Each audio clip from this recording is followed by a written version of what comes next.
realmente él no era un crítico de las estructuras, nunca rompe con la jerarquía católica, es más, recibe bueno, es reconocido por el mismo Papa por el trabajo que está haciendo y todo. Y es una manera dentro de la estructura de la Iglesia Católica intentar vivir un evangelio más auténtico.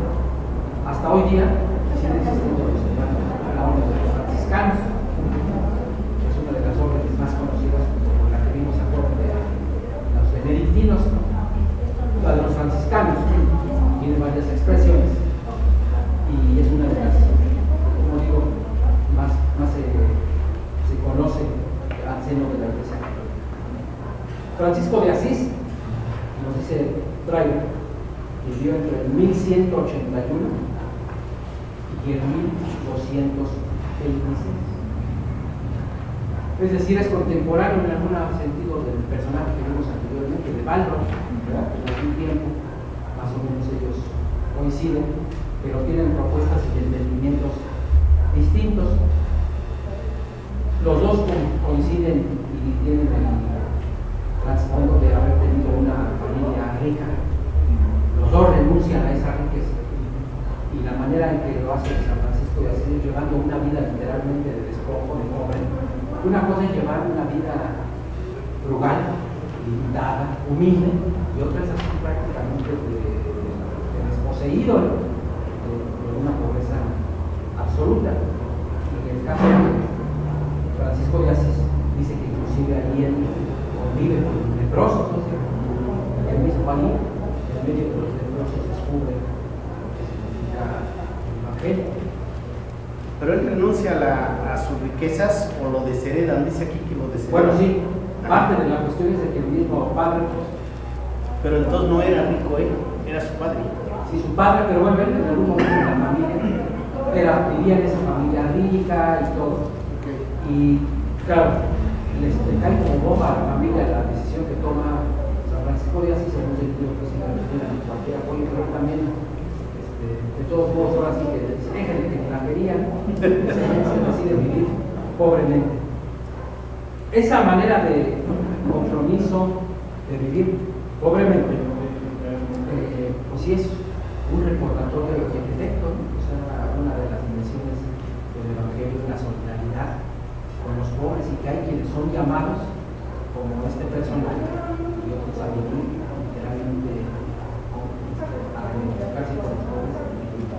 Como pobres, en muchos sentidos es una experiencia casi mística, ¿no? Es una concepción así de el hecho de estar desposeído y pobre me hace comprender a sí mismo ciertas verdades del Evangelio que de otra forma no comprenden, lo cual en algún sentido no es una exageración. Es verdad que cuando uno está en una situación de mucha vulnerabilidad económica, en situaciones de dependencia, uno se agarra con más fe, ¿no? Más sensible. ¿No es cierto? Uno es más sensible a una realidad.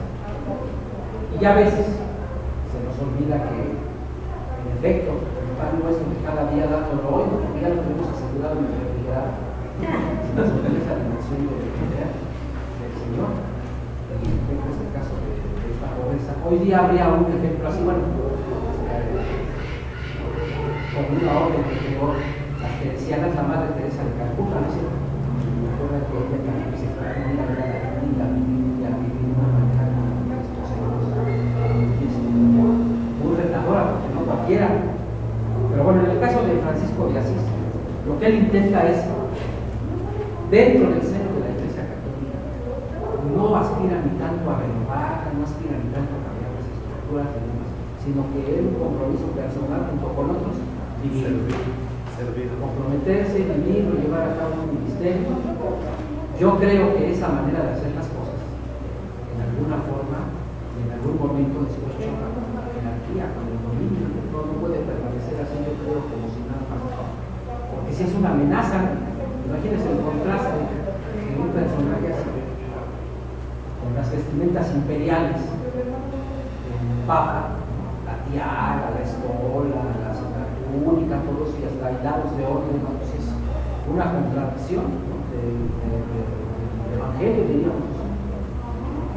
Recuerden, nos decía aquí también Francisco de Asís,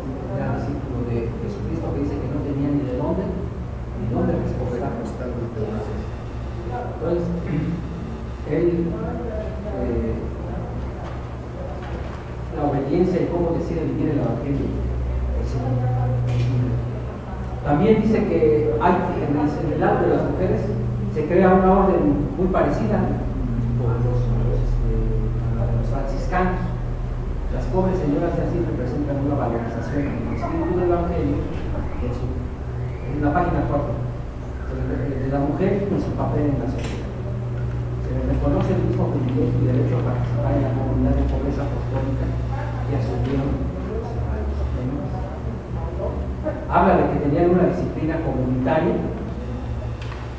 en lugar de apelar a las autoridades eclesiásticas, es decir, toda orden tiene una disciplina interna y se espera que dentro de la orden sea donde se diriman los problemas de disciplina, de enseñanza, de muchas cosas. Al interior de esa orden se espera la resolución, no tanto fuera recurriendo a las autoridades eclesiásticas o civiles. Dice que inicialmente eran pacifistas, pero en algún momento la objeción de conciencia contra el servicio militar, la declina, dice que duró hasta el año 1280.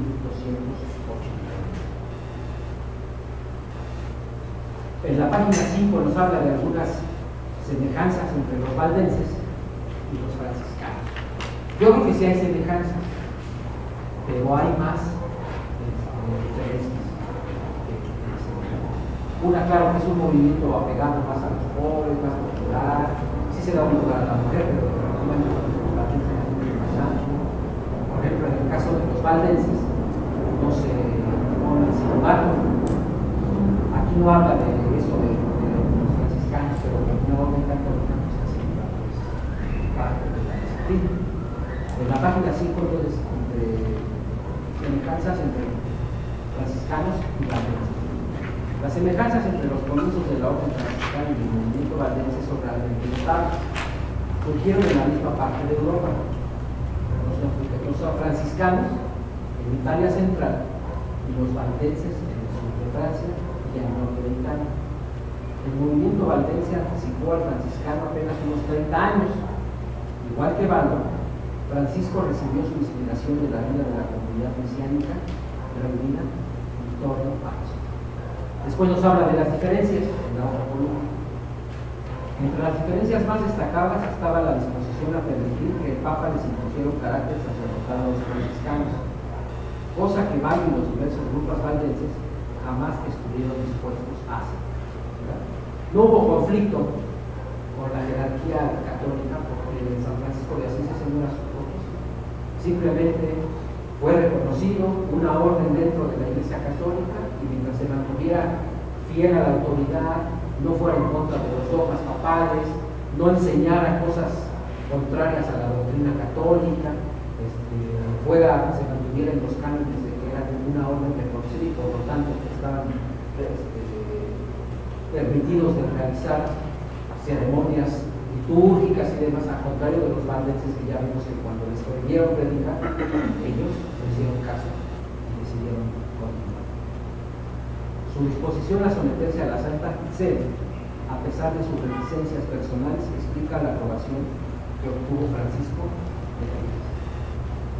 En esto hay muchos grupos que sí critican, por ejemplo, dentro de la Iglesia Católica su manera de ser, no están de acuerdo con el Papa, son muy a veces cercanos al cristianismo evangélico, pero a la hora de la hora deciden permanecer.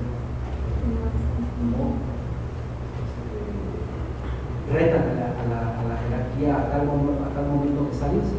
Por ejemplo, esto es muy evidente actualmente con los sacerdotes y teólogos de la liberación.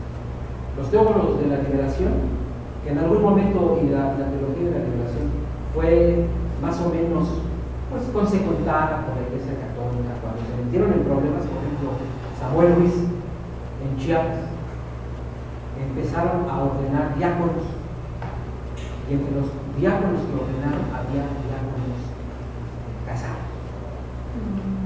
Pues eso fue un problema hace unos cuantos años, no más de